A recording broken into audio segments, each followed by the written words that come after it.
সবাইকে স্বাগত জানাচ্ছি বিডিভিস ইনফোটেইনমেন্টে। আপনাদের সাথে আছি আমি সুস্মিতা দাস। দক্ষিণ লেবাননের যুদ্ধক্ষেত্রের সাম্প্রতিক মাসগুলোতে এক নতুন বাস্তবতা তৈরি করেছে হিজবুল্লাহর ব্যবহৃত অতি স্বল্প মূল্যের ফাইবার অপটিক এফপিভি ড্রোন। মাত্র $300-400 তৈরি এই ছোট আকারের আত্মঘাতী ড্রোন এখন ইসরায়েলের বহু বিলিয়ন ডলারের সামরিক প্রযুক্তিকে চ্যালেঞ্জ জানাচ্ছে। একসময় যেসব যুদ্ধক্ষেত্রে আধুনিক ট্যাঙ্ক, আকাশ প্রতিরক্ষা ব্যবস্থা এবং ইলেকট্রনিক জ্যামিং প্রযুক্তি ছিল প্রধান শক্তি, সেখানে এখন কয়েকশো ডলারের একটি ড্রোনও ভয়ঙ্কর কৌশলগত অস্ত্রে পরিণত হয়েছে। বিশেষ করে ইউক্রেন যুদ্ধ থেকে শিক্ষা নিয়ে হিজবুল্লাহ যে নতুন ধরনের ড্রোন যুদ্ধ কৌশল গড়ে তুলেছে তা মধ্যপ্রাচ্যের সামরিক ভারসাম্যে নতুন প্রশ্ন তৈরি করেছে। হিজবুল্লাহর অবিশ্বাস্য সব কর্মকাণ্ড নিয়ে ওয়াহিদ ফারুকীর প্রতিবেদন।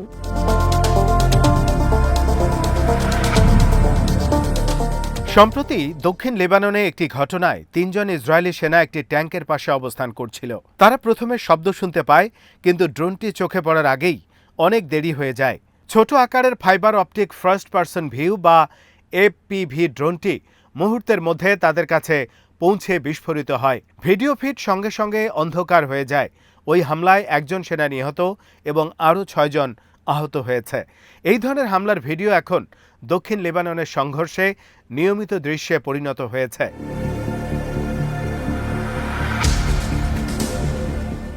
হিজবুল্লাহ সামরিক মিডিয়া শাখা প্রায় প্রতিদিনই নতুন ভিডিও প্রকাশ করছে। সেখানে দেখা যাচ্ছে ছোট আকারের ড্রোন ইসরায়েলি ট্যাঙ্ক, বুলডোজার বা সৈন্যদের লক্ষ্য করে ধেয়ে যাচ্ছে। এসব ভিডিও শুধু সামরিক সাফল্যের প্রচারণায় নয়, বরং মনস্তাত্ত্বিক যুদ্ধেরও অংশ। ভিডিওগুলোতে প্রায় ইউক্রেন যুদ্ধের মতো সিনেমাটিক সম্পাদনা, স্লো মোশন দৃশ্য এবং অনুপ্রেরণামূলক সঙ্গীত ব্যবহার করা হচ্ছে। একটি ভিডিওতে দেখা যায় একটি সোনালী ঈগল যেমন শিকার ধরতে নিচে নেমে আসে, ঠিক তেমনভাবেই ড্রোনটি আঘাত হানছে ইসরায়েলি অবস্থানে। ভিডিওটির শিরোনাম ছিল উইল হান্ট ইউ ডাউন।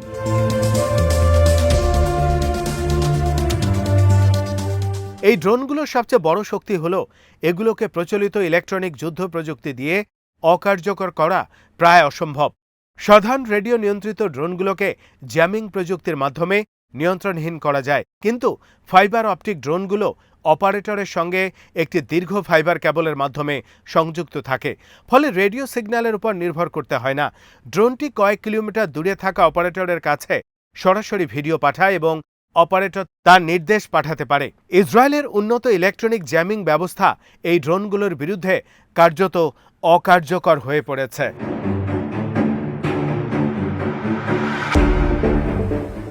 বিশেষজ্ঞদের মতে এই প্রযুক্তি মূলত ইউক্রেন যুদ্ধ থেকেই ব্যাপকভাবে পরিচিতি পায়। ২০২৪ সালের শেষ দিকে ইউক্রেন ও রাশিয়ার যুদ্ধে প্রথম বড় আকারে ফাইবার অপটিক ড্রোন ব্যবহার শুরু হয়। রেডিও জ্যামিংয়ের কারণে দুই পক্ষই বিকল্প প্রযুক্তি খুঁজতে বাধ্য হয়েছিল। রাশিয়া তুলনামূলক বেশি কার্যকরভাবে এসব ড্রোন ব্যবহার করে, কারণ তাদের ফাইবার কেবল সরবরাহ সহজ ছিল। দ্রুতই দেখা যায় ছোট আকারের এই ড্রোনগুলো অত্যন্ত প্রাণঘাতী এবং সস্তা হওয়ায় যুদ্ধক্ষেত্রে বিপুল সংখ্যায় ব্যবহার করা সম্ভব। হিজবুল্লাহও সেই অভিজ্ঞতা গভীরভাবে পর্যবেক্ষণ করেছে। সংগঠনটির একটি সূত্র জানিয়েছে, ইউক্রেন যুদ্ধে ফাইবার অপটিক ড্রোনের কার্যকারিতা তাদের বিশেষভাবে অনুপ্রাণিত করেছে, বিশেষ করে যখন সিরিয়া হয়ে ইরান থেকে অস্ত্র সরবরাহের করিডোর কার্যত ভেঙে পড়ে। তখন হিজবুল্লাহ নতুন কৌশল খুঁজতে বাধ্য হয়। ২০২৪ সালের শেষ দিকে সিরিয়ার সাবেক প্রেসিডেন্ট বাশার আল আসাদ ক্ষমতাচ্যুত হওয়ার পর আঞ্চলিক সরবরাহ ব্যবস্থায় বড় পরিবর্তন আসে। ফলে হিজবুল্লাহ আর আগের মতো ভারী অস্ত্র সহজে পাচ্ছিল না।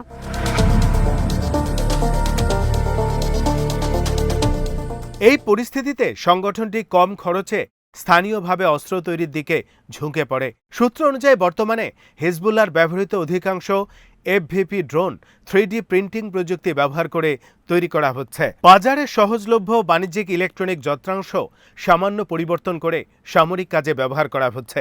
ফলে অল্প অর্থে বিপুল সংখ্যক ড্রোন উৎপাদন করা সম্ভব হচ্ছে। মাত্র কয়েকশো ডলারে তৈরি একটি ড্রোন যদি কয়েক মিলিয়ন ডলারের ট্যাঙ্কে অচল করতে পারে, তাহলে সেটি সামরিক দৃষ্টিকোণ থেকে অত্যন্ত কার্যকর অস্ত্র।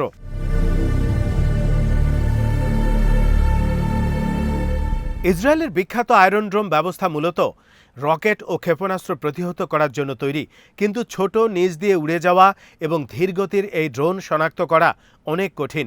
ফলে বহু ক্ষেত্রে ড্রোনগুলো প্রতিরক্ষা ব্যবস্থার নজর এড়িয়ে যাচ্ছে। ভিডিওতে দেখা যাচ্ছে অনেক সময় ইসরায়েলি সেনারা বাধ্য হয়ে ব্যক্তিগত রাইফেল দিয়ে আকাশে গুলি চালিয়ে ড্রোন ভূপাতিত করার চেষ্টা করছে।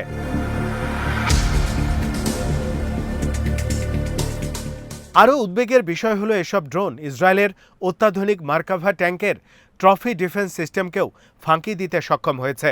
ট্রফি সিস্টেম সাধারণত অ্যান্টি ট্যাঙ্ক মিসাইল শনাক্ত করে মাঝপথে ধ্বংস করতে পারে, কিন্তু খুব ছোট এবং দ্রুতগতির ড্রোন অনেক সময় এত নিচু দিয়ে আসে যে প্রতিরক্ষা ব্যবস্থা কার্যকর প্রতিক্রিয়া জানানোর সুযোগ পায় না। এই ড্রোন যুদ্ধ ইসরায়েলকে দক্ষিণ লেবাননে নিজেদের কৌশল নতুনভাবে ভাবতে বাধ্য করছে। আগে ধারণা ছিল অন্তত 11 কিলোমিটার গভীর একটি বাফার জোন তৈরি করলে হিজবুল্লাহর অ্যান্টি ট্যাঙ্ক মিসাইলের হুমকি কমে যাবে, কিন্তু এখন ড্রোনের পাল্লা কয়েক ডজন কিলোমিটার পর্যন্ত বিস্তৃত হওয়ায় সেই হিসেব পাল্টে যাচ্ছে। অর্থাৎ ইসরায়েলি সেনারা সীমান্ত থেকে আরও দূরে থাকলেও ড্রোন হামলার ঝুঁকিতে থাকছে।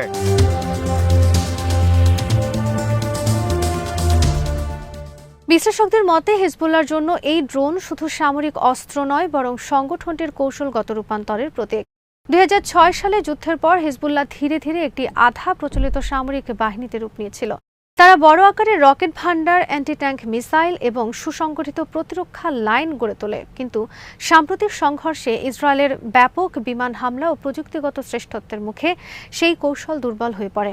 এখন তারা আবার গেরিলা যুদ্ধের মূল নীতিতে ফিরে যাচ্ছে, অল্প খরচে শত্রুর উপরে দীর্ঘমেয়াদী ক্ষয়ক্ষতি চাপিয়ে দেওয়া। গেরিলা যুদ্ধের লক্ষ্য দ্রুত বিজয় নয়, বরং ধীরে ধীরে শত্রুকে ক্ষয় করা। তার মতে বুদ্ধিমত্তার সঙ্গে ব্যবহার করা হলে এফপিভি ড্রোন অসম যুদ্ধে শক্তির ভারসাম্য বদলে দিতে পারে।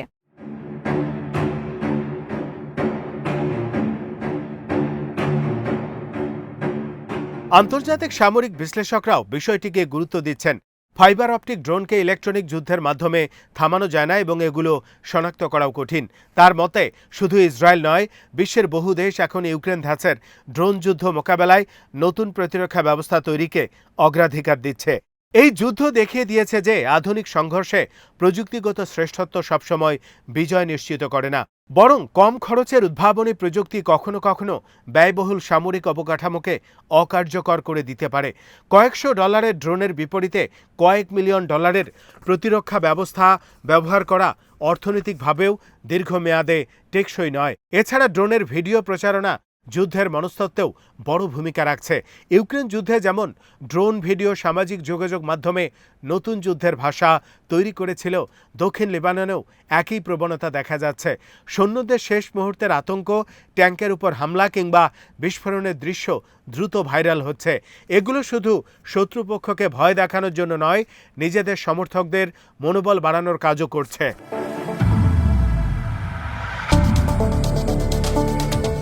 ইসরায়েলও অবশ্য ড্রোন যুদ্ধ থেকে পিছিয়ে নেই। তারা নিজেও লেবাননে এফপিভি ড্রোন ব্যবহার করছে। এক ভিডিওতে দেখা গেছে দক্ষিণ লেবাননের বিনতে জাবেলে এক ক্লান্ত হিজবুল্লাহ যোদ্ধা ড্রোনের উপস্থিতি টের পেয়ে মুখ ঢেকে ফেলছে।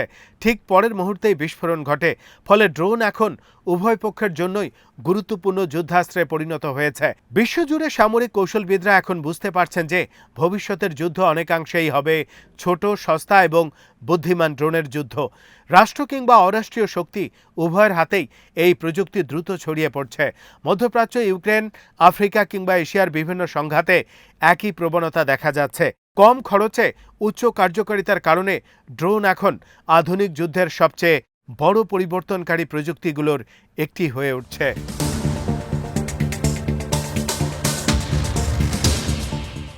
দক্ষিণ লেবাননের সংঘর্ষে হিজবুল্লাহর ব্যবহৃত $300 ড্রোন হয়তো সামরিক ইতিহাসের সবচেয়ে ব্যয়বহুল প্রতিরক্ষা ব্যবস্থাগুলোর একটিকে পুরোপুরি অকার্যকর করে দিতে পারেনি, কিন্তু এটি স্পষ্ট করে দিয়েছে যে যুদ্ধের ভবিষ্যৎ বদলে যাচ্ছে। যেখানে আগে যুদ্ধের ফল নির্ধারণ করত ট্যাঙ্ক, যুদ্ধবিমান ও ক্ষেপণাস্ত্র, সেখানে এখন হাতে তৈরি ছোট একটি ড্রোনও যুদ্ধক্ষেত্রের সমীকরণ পাল্টে দিতে সক্ষম।